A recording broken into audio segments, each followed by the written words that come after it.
Il y a 3 semaines, dans notre podcast, on parlait des ponts Bitcoin que des compagnies comme MicroStrategy et Metaplanet construisent entre le Bitcoin puis les finances traditionnelles. Aujourd'hui, Metaplanet y ont placé l'étape un petit peu plus haute. Ils viennent d'annoncer une étude pour créer des produits de crédit digital adossés au Bitcoin, avec intérêt quotidien et trading 24/7. En plus, ils ont racheté une firme de courtage renommée Metaplanet Securities. C'est là que ça devient intéressant. MicroStrategy, eux autres, c'est des accumulateurs de Bitcoin agressifs, puis avec leur outil financier Stretch, ils offrent une dividende de 12%. Ça, c'est un produit. Mais Metaplanet, eux autres, ils veulent utiliser Bitcoin comme base pour bâtir de vrais produits financiers au Japon. C'est big parce qu'en vrai, ils ne se contentent plus de détenir du Bitcoin, ils sont en train de construire sur le Bitcoin. Ça donne accès à beaucoup de gros capitaux au Japon, puis dans le marché financier là-bas, il n'y a rien de Bitcoin. Avec leur projet Nova, ils sont en train d'étudier la création d'un produit de crédit tokenisé avec le Bitcoin qui va servir de garantie. L'idée est d'offrir aux entreprises japonaises un crédit plus rapide, plus liquide, avec des intérêts qui courent tous les jours et qui peut se trader 24/7 sur la blockchain. Fait que ça, c'est un produit vraiment unique. Il n'y a pas ça aux États-Unis encore, mais eux autres sont en train de le créer au Japon. Ça va faire un effet domino dans tous les autres pays parce que quand les compagnies et les grosses entreprises ils vont voir ces produits-là, ils vont le vouloir. Fait que ça va se répandre encore dans plein de pays, puis là, c'est juste le début. Fait que nous autres, dans le podcast, on vous annonce ces nouvelles-là bâties sur Bitcoin parce que Bitcoin, c'est le système financier. Mais JF, présentement, il va nous expliquer la différence entre le Bitcoin BIP 110 qu'on a présentement, le débat, qui dit si c'est de l'argent ou on peut mettre des données sur la blockchain du Bitcoin. Je vais laisser le micro à JF, il va nous en parler. Thanks, Jimmy. Effectivement, en fait, l'idée du débat BIP 110 actuellement, c'est exactement ce que tu dis. C'est est-ce que ça devrait être seulement monétaire ou ça devient une plateforme qui est immuable, qu'on peut pas modifier, mais qu'on peut stocker autre chose que de la monnaie dessus. Puis, en fait, en 2017, si on retourne un petit peu dans le temps, il y a eu le Block Size Wars, qui était, c'est pas la même chose, là, mais c'était quand même un débat du même sens où il voulait faire évoluer la base de Bitcoin, la main chain. Et puis, à ce moment-là, ça n'a pas fonctionné. Donc, il y a eu des un fork, donc qui a créé plusieurs autres cryptos. Et puis toutes les autres cryptos, ben, ils trend to zero. Tu sais, ils s'en vont à zéro comparativement à Bitcoin. Fait que tout le hash power est resté sur la main chain. Là, la question avec BIP 110, c'est euh, est-ce qu'on devrait pouvoir stocker autre chose que de la valeur monétaire sur la main chain? Puis, je trouve que c'est intéressant avec tout ce qu'on vit, ce que tu parles de Métaplanète et tout. Euh, Parce que depuis 2017, ce qu'on a compris, c'est qu'on peut faire. En fait, Bitcoin, c'est un protocole. Hein? C'est pas une compagnie. Fait que l'idée, c'est que sur un protocole, on peut bâtir différents layers. Puis actuellement, dans le layer 2, on a Liquid, on a Lightning, qui ont comme intention de faire des paiements plus rapides que sur la base chain. Donc, ils ont réglé le problème de 2017 avec ces layers-là. Fait que là, la question, c'est est-ce qu'on veut vraiment permettre de pouvoir mettre n'importe quoi sur la base chain? Puis, tu sais, moi, Epstein, là, j'ai pas suivi ça pantoute, là. Aucunement. Ça m'intéresse pas, ça me passe là. Mais honnêtement, tu sais, les seules choses que j'ai entendues, c'était des affaires avec des mineurs et tout. Est-ce que tu te sentirais à l'aise que quelqu'un puisse, parce qu'il paye les frais, parce que ça coûte plus cher, hein, la main chain, là, tu payes par poids. la poids de ta transaction.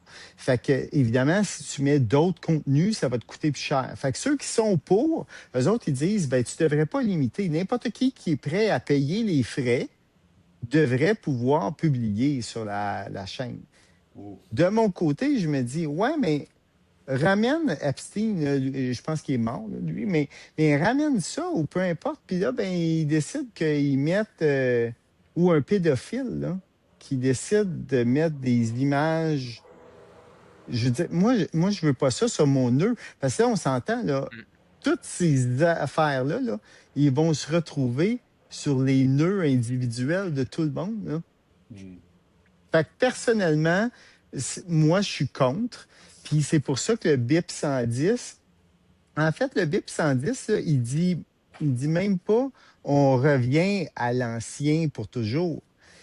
Le BIP 110, il dit c'est une proposition. Là, proposal. Le P, c'est proposal. Bitcoin Improvement Proposal.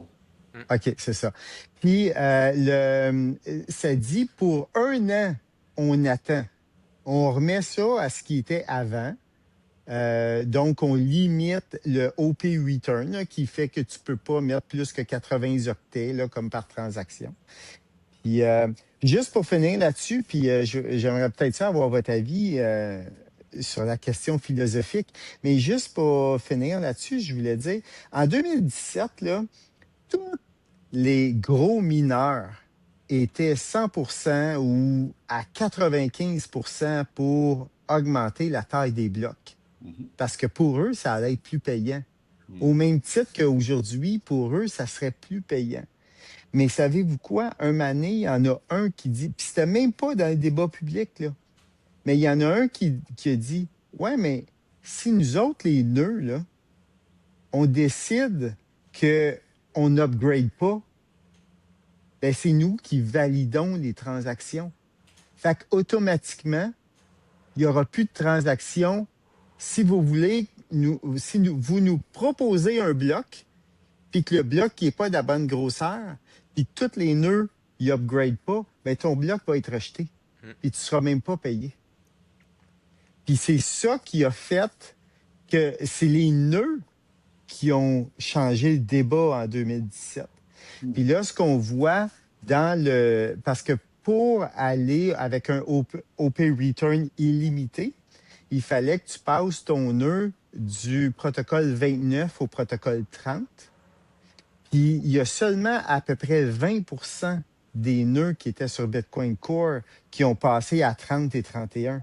Fait que 80% a soit switché à Bitcoin Nuts, qui est un nouveau, dont moi, puis Jimmy, je pense. Puis du 83% qui reste, il y a 20% qui a passé à Bitcoin 30 et 31. Fait que je pense que ça fait pas la majorité dans Bitcoin. Puis je pense que Bitcoin est lent de base. Puis il y a beaucoup de monde qui pense que c'est une problématique. Mais je pense que ça nous permet de prendre ces décisions-là. Il est lent parce que c'est dur à changer la mentalité. Mais vous autres, qu'est-ce que vous en pensez? Est-ce que ça devrait être liberté d'expression? Tant que tu payes les frais, tu as le droit de mettre ce que tu veux? Ou on devrait standardiser ça à un protocole monétaire puis le moins d'informations possible? Est-ce que je peux commencer, Jimmy? Vas-y, Mike. Écoute, je ne vais pas me prononcer sur les aspects plus techniques parce que je suis pas assez informé là-dessus, mais je vais plutôt souligner l'aspect philosophique que je maîtrise un peu mieux. Puis la façon que je vois ça, c'est ce qui différencie Bitcoin de toutes les millions d'autres cryptos, c'est que c'est un réseau conservateur. Puis en étant un réseau conservateur, puis comme tu viens de dire, JF, c'est difficile d'apporter des changements parce que ça prend un très grand consensus. Puis déjà, les Bitcoiners sont résistants au changement, donc c'est comme doublement difficile.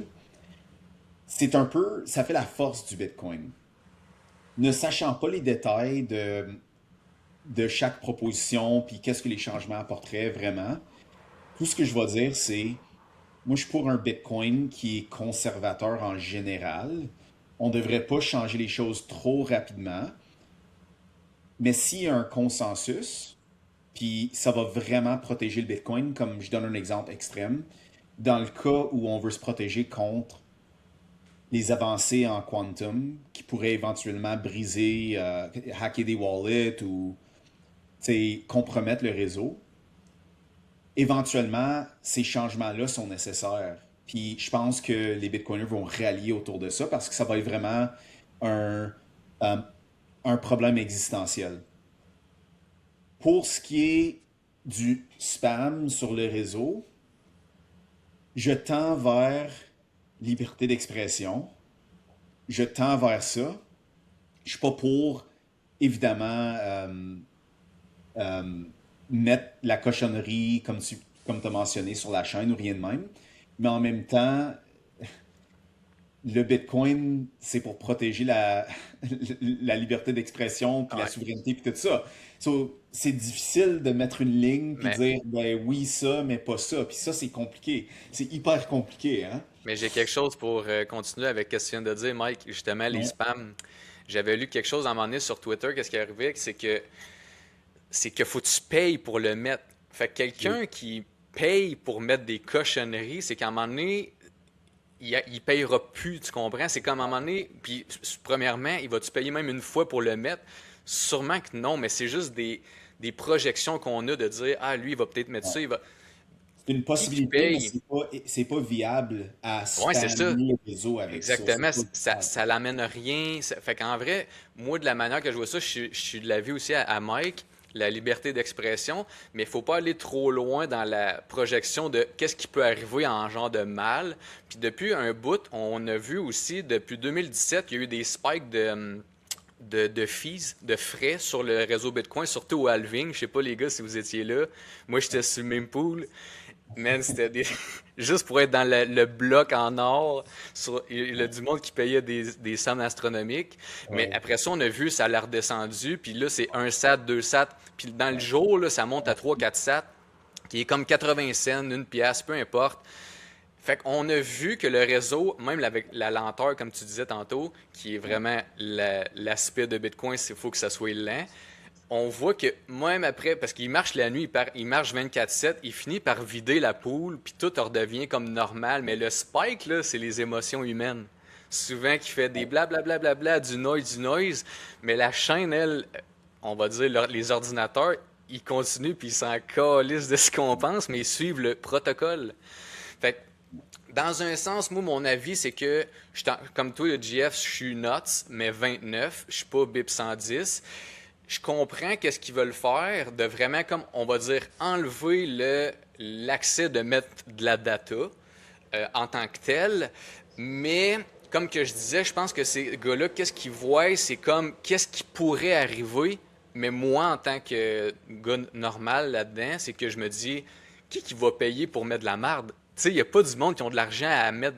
Puis s'ils en ont, ça ne durera pas longtemps, comme les ordinals qu'on a vus sur Bitcoin. Même moi, on disait comme. Mais Ouais. les mineurs, ces journées-là, ces semaines-là, ils ont fait fucking plus de cash. Ouais. Good man! Le réseau Bitcoin, il fait plus de cash, ceux qui sont en train de faire du hash rate avec la compagnie. Puis le fucking dump, il est venu, le ordinals, on n'entend plus parler, puis tout est revenu. La chaîne, elle arrête jamais. C'est le Fait, marché libre. ouais. C'est Fait que moi, c'est ça. comment que je vois Ben, ça? c'est ça. Le tout, c'est que le BIP 110, oui, je comprends que je veux que le Bitcoin reste money. Je veux pas qu'il y ait de graffiti sur la chaîne, comme que je t'avais dit à un moment donné, Mike. Ouais. C'est de même qu'on voit ça quand il y a du monde qui met des images ou peu importe sur la chaîne. Mais à un moment donné, ça l'arrête parce qu'il n'y a pas d'incitif à continuer ça. Fait que ça va se cleaner tout seul. Fait que, mais je suis content que le débat il existe parce que là, on a eu Michael Saylor qui a répondu à ça. Puis ça faisait longtemps que j'attendais Michael sur X à commenter sur ça parce que c'est les core, c'est le core de Bitcoin, c'est les développeurs. Puis là, il a mis son mot, puis Adam Back, celui que justement, il a travaillé avec Satoshi dans les débuts, c'est deux gros noms, puis eux autres, c'est ça, ils montrent que oui, il y a des petits changements, mais le BIP 110, ils ont raison, mais faut pas comme paniquer avec eux autres, puis aller là, puis laisser aller la chaîne, puis la chaîne nous montre à la longue qu'est-ce qui est bon ou pas bon, mais il faut la laisser aller. C'est comme Mais la juste nature. pour être clair, là, juste pour être clair, dans le fond, le changement, il est déjà fait, là. Si tu Ouais, es sur le mais changement, il est déjà fait. OK? ouais, Actuellement, là, il n'y a plus de limite. OK? ouais, il est fait depuis juillet, je pense. C'est Euh, ça. ou octobre, en ce cas, dans ce coin-là, Ben, l'année passée. mais l'idée, si tu es à notes ou si tu n'as pas upgradé à version 30, ben à ce moment-là, tu ne vas pas approuver un bloc qui contient des choses comme ça, Exact. qui dépasse les limites. Le BIP 110, c'est pour standardiser, en fait, pour dire à ceux qui sont passés à 30 ou 31, ou ceux qui sont à 29, mais ils n'ont pas upgradé juste parce qu'ils ne voulaient pas se positionner. Bien, à ce moment-là, ceux-là, c'est de dire, regardez, on va avoir une discussion, on va passer le BIP 110, on va se donner un an pour en discuter, puis on va voir qu'est-ce qu'on fait par la suite. Tu sais. Mais mais étant donné que tu as à peu près 80 qui ne sont pas au-dessus de 30, ben, il Ouais, n'y a pas beaucoup de blocs qui vont passer, qui vont être acceptés s'ils contiennent des images. ouais. Mais moi, euh, le principe de base, c'est juste que pour moi, c'est de la monnaie, Bitcoin, puis je vois pas pourquoi qu'on devrait pouvoir mettre n'importe quoi sur la blockchain. Si tu veux mettre autre chose sur la blockchain, ben, crée un layer 2, un layer 3 puis mêler là-dessus. Mm. Puis si le monde veut aller le voir, ben ils iront sur ces layers-là. Mais c'est ça. Parce que moi, j'aurais peur aussi de la réaction des médias et des gouvernements si tu commençais à en avoir juste une photo. Là. Mm. Ouais. Juste une photo C'est. qui fait pas ton affaire. Puis comme tu as dit, là, à 85 cents pour faire. Tu sais, ça a beau, tu dis oui, ça coûterait plus cher si c'est une image, là, mais c'est pas 10 000 là. Ça va te coûter 5 piastres. Tu vas avoir ta photo, puis elle va être là à tout jamais. Elle va être sur tous les nœuds. Mon seul, mon seul contre-argument à ça, c'est les gouvernements, ils savent déjà que le Bitcoin peut être utilisé par des terroristes, par des drug dealers, par des XYZ, comme l'Iran, right? Comme Ouais. enemy of the state. Fuck you, money. C'est ça, c'est ça. So, I don't think. Je pense pas. Jamie, t'as fait un point tout à l'heure que je veux juste souligner. Souvent, puis it's an old quote from Seneca. Seneca, on souffre plus dans nos têtes, dans nos Ouais. imaginations que dans la réalité. Mhm. Puis on s'imagine les scénarios, puis c'est comme it's not that bad probably. Comme realistically, si on Ouais. regarde à travers l'histoire, it's not that bad. Il y a probablement, en tout cas, you guys know what I mean. Ceci Ouais. dit, je suis pas assez informé sur le sujet, donc je vais pas aller plus loin que ça parce que je connais pas vraiment les conséquences à la base, mais c'est un débat très important. Si tu regardes le macro de la discussion, c'est vraiment une, une- un débat de est-ce qu'on conserve euh, le Bitcoin comme il est, comme présentement, puis on résiste le changement le plus possible, ou est-ce qu'on prend une approche un peu plus technologiste, puis on veut upgrade, puis on veut diriger un peu plus le protocole vers un idéal quelconque? Mm. Mais ouais, mais j'ai quelque chose pour finir justement là-dessus. Puis qu'est-ce que je trouve cool, c'est que rien n'arrive pour rien. Puis ce genre de petit débat-là qu'on a depuis un an avec tous ceux qui ont des nodes, c'est que là, ça apporte des grosses personnes comme Michael Saylor, comme Adam Back, là, qui parlent vraiment de ça. Fait que là, le sujet, là, l'attention est vraiment beaucoup dessus. Puis là, on le sait que les gouvernements, les grosses compagnies adoptent le Bitcoin. Mais c'est parfait que ça allait arriver parce que ça l'a mis un peu des breaks à ceux qui sont passés à court, comme que tu disais tantôt, JF, de dire, oups là, il y a du monde qui parle en esti en arrière parce que là, dans le réseau Bitcoin, on est plusieurs centaines de millions, peut-être rendus à cette heure, on ne sait pas exactement combien de personnes, mais là, c'est comme, oh, faites pas trop d'affaires, là, on vous watch, là. Fait qu'il y a vraiment une grosse incitative de dire au core, là, slow down like Bitcoin, puis on vous watch. Fait que là, c'est ça, ça a fait une friction, mais une friction qui était, moi, de ma perception, parfaite, au bon moment. Puis là, comme on disait l'autre fois, le sentiment Bitcoin il est au bottom, comme le Bitcoin price. Ben, c'est là que les vrais restent, puis c'est là qu'on décide du protocole Bitcoin. Fait que je vais finir là-dessus, les boys. Merci pour tous vos commentaires, vos arguments. Puis merci à la maison pour vos écoutes. On se revoit la semaine prochaine. Merci beaucoup. Ciao.